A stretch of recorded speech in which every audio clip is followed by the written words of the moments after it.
I saw my wife sitting on the curb outside my brother's house at midnight, crying so hard she could barely breathe.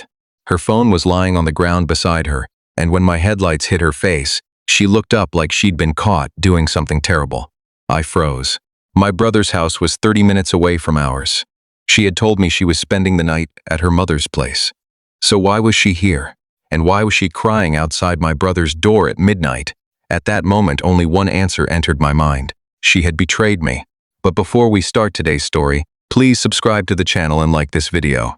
My name is Daniel Carter, and I'm 36 years old. I wish I could tell you that I stayed calm that night. I didn't. I jumped out of my car and slammed the door so hard that my wife flinched. "Emily?" I shouted. "What are you doing here?" She quickly wiped her tears. "Daniel, no, don't lie to me. Why are you here? Why are you outside my brother's house?" She opened her mouth but couldn't speak. That silence destroyed me, because guilty people stay silent. I looked at my brother's front door. Every light inside the house was off. I looked back at my wife. "You lied to me. You said you were at your mother's house." Tears filled her eyes again. "I know. And now I find you here? At midnight? Outside Ethan's house?" She shook her head. "It's not what you think." I laughed. I actually laughed, because that's exactly what every guilty person says. For 15 years, Ethan had been my hero. He was my older brother, 42 years old, successful, confident, and the kind of person everyone trusted. When our parents died, he practically raised me. When I lost my first job, he helped me. When I couldn't afford my wedding, he paid for half of it, and my wife loved him too. Not in a romantic way. At least that's what I thought. She always said he was kind and generous. They got along well. Too well, maybe. Suddenly, all the little things I'd ignored over the years started returning to my mind. The private conversations, the inside jokes, the times she defended him during arguments, the times he called her instead of calling me. I felt sick. I looked at her. "How long?" She blinked. "What? How long has this been going on?" Her face turned pale. "What are you talking about? You and Ethan?" Her eyes widened. "No, then why are you here?" She covered her face with her hands. I had never seen her look so broken. "I can't tell you." The words hit me like a knife. I stepped back. Of course she couldn't tell me, because there was something to hide. I nodded slowly. "I understand. Daniel, please. I understand everything." "No, you don't." I turned and walked toward my car. Then she grabbed my arm. "Please don't leave." I pulled my hand away. "You lied to me." She was crying again. "I lied because I didn't know what to do. Tell me the truth." "I can't." "Why?" She looked at Ethan's house. And then she whispered something that made no sense. "Because it's not my secret." I stared at her. "What? It's his." I laughed again. "This is unbelievable. I mean it. You're protecting him?" "No." "Then tell me." She looked terrified. I promised. I couldn't believe what I was hearing. My wife was standing outside my brother's house at midnight, crying, refusing to explain herself because she'd promised him something. What was I supposed to think? I felt anger rising inside me. I marched toward Ethan's front door. Emily's eyes widened. "No!" She ran after me. I knocked once, then twice. Then I started pounding on the door. Then, no answer. I kept knocking. "Open the door!" Emily grabbed my arm again. "Please stop. Move. Daniel, don't do this." I looked at her. "You're really protecting him." "I'm protecting everyone." Those words made me stop. Everyone? What did that mean? Before I could ask, the front door slowly opened. My brother stood there. He was wearing sweatpants and looked exhausted. But when he saw us, the color disappeared from his face, especially when he saw Emily crying. "What happened?" he asked. I walked right up to him. "You, tell me." He looked confused. "What? Why is my wife here at midnight?" He looked at Emily, then back at me. Nobody spoke. I could actually hear my own heartbeat. Finally, Ethan sighed. "Daniel, this isn't the time." I almost exploded. "Oh, really? Then when is the time?" He looked tired. "Please go home." "No, no." I pointed at Emily. "She lied to me and I found her crying outside your house." "Explain." Ethan closed his eyes. For several seconds, nobody moved. Then he looked directly at me. "I can't." I felt something inside me break. Even he couldn't explain. That was all the proof I needed. I stepped back and nodded. "Wow. Daniel? No. Don't. It's not what you think." I laughed bitterly. There it was again. That sentence. I looked from him to Emily. Both of them looked guilty. Both of them looked terrified. And neither of them would tell me why. I suddenly felt like an outsider. Like I was the only person who didn't know what was happening. I looked at my brother. "How long?" His eyebrows furrowed. "What? How long?" Then realization appeared on his face. "No." I looked at Emily. "You too?" She started crying harder. "Daniel, please listen." I couldn't. I honestly couldn't. I had spent 15 years trusting these two people more than anyone else in the world. And now I was standing between them at midnight while they hid secrets from me. I turned around. "I'm leaving." Emily grabbed my arm again. "Please don't." I looked at her hand, then at her face. Don't touch me. She looked like I'd slapped her. I got into my car. She stood outside, crying.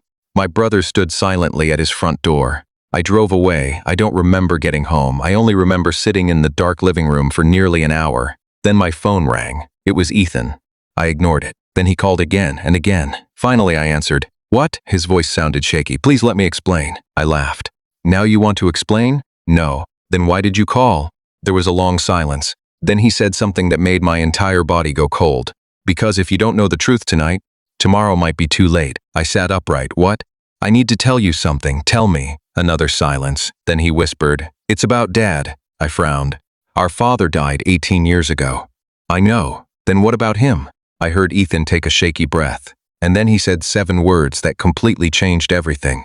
Dad had another family before he died. I couldn't speak. I thought I'd heard him wrong. What? Please come back. I gripped the phone tightly. What are you talking about? I can't explain this over the phone. Another family? Please, Daniel, come back. I stood up. My hands were shaking. Because our parents had been married for 40 years. Our father had been a good man. At least that's what I believed. And suddenly I remembered something.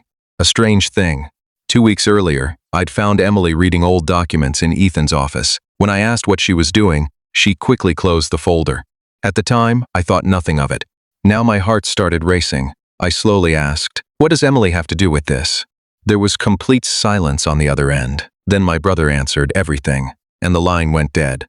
I stared at my phone. What does Emily have to do with this? Everything. And the line went dead. For a few seconds, I couldn't move. I called Ethan back. No answer. Again, nothing. I grabbed my keys and rushed out of the house. My mind was spinning. Another family? Emily involved? None of it made sense. 25 minutes later, I pulled into Ethan's driveway again. His front door was open. The lights inside were on. I walked in without knocking. Emily was sitting on the couch, crying. Ethan was standing by the window. They both looked up when I entered. I didn't sit down. I didn't even take my jacket off. I looked directly at my brother. You have exactly one chance to explain. He nodded slowly.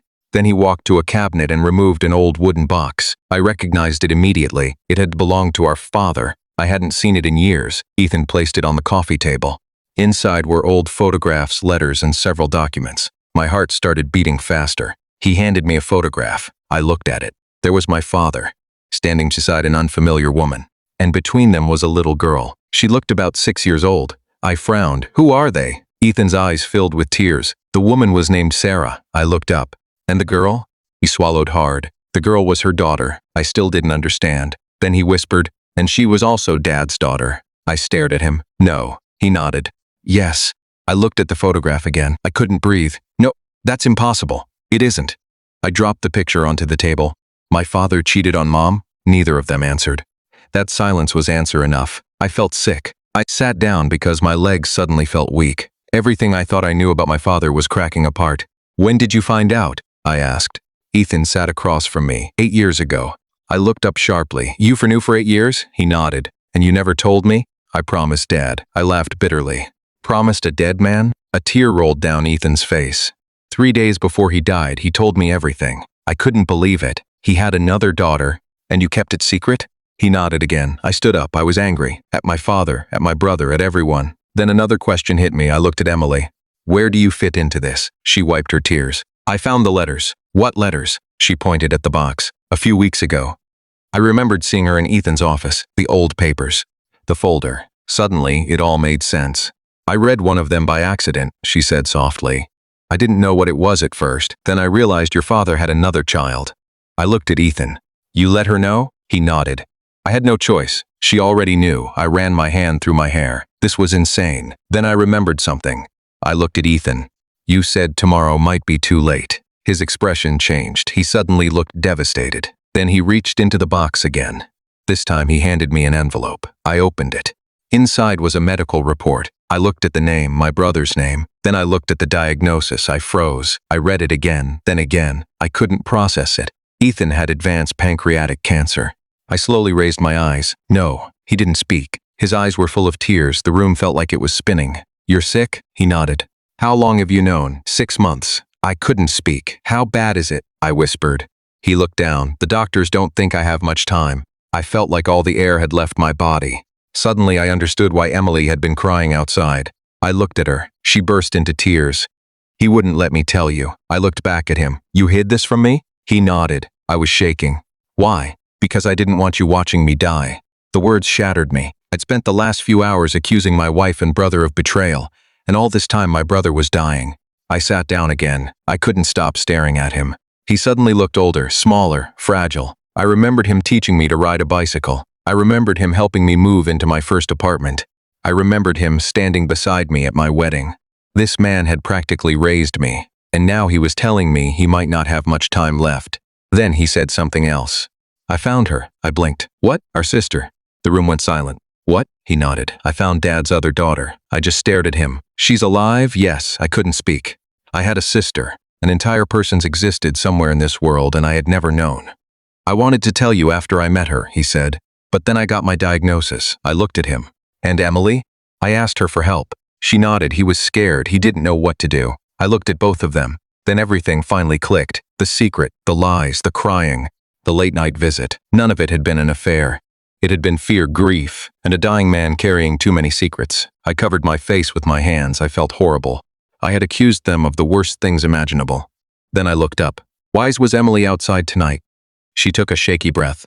Because he told me he wasn't going to continue treatment. I looked at Ethan. What? He nodded. I'm tired, Daniel. I don't want hospitals anymore. No, I'm done. I stood up. No, you don't get to quit. He looked at me sadly. I've been fighting for months, so fight longer. I'm exhausted. I felt tears in my eyes. I couldn't remember the last time I cried. But I was crying now. You don't get to leave me. His own eyes filled with tears. For a long moment, neither of us spoke. Then he stood and hugged me. I hugged him back. I held on like I was afraid he would disappear. I didn't tell you because I wanted your last memories of me to be happy ones, he whispered. I couldn't answer. I was crying too hard. A few moments later, he pulled away. Then he smiled sadly. I need one thing from you. Anything. I want you to meet our sister. I looked at him. Tomorrow? He nodded. I wiped my eyes. Okay. The next afternoon, the three of us drove to a small town nearly 2 hours away. I was nervous. I didn't know what to expect. When the door finally opened, I couldn't move.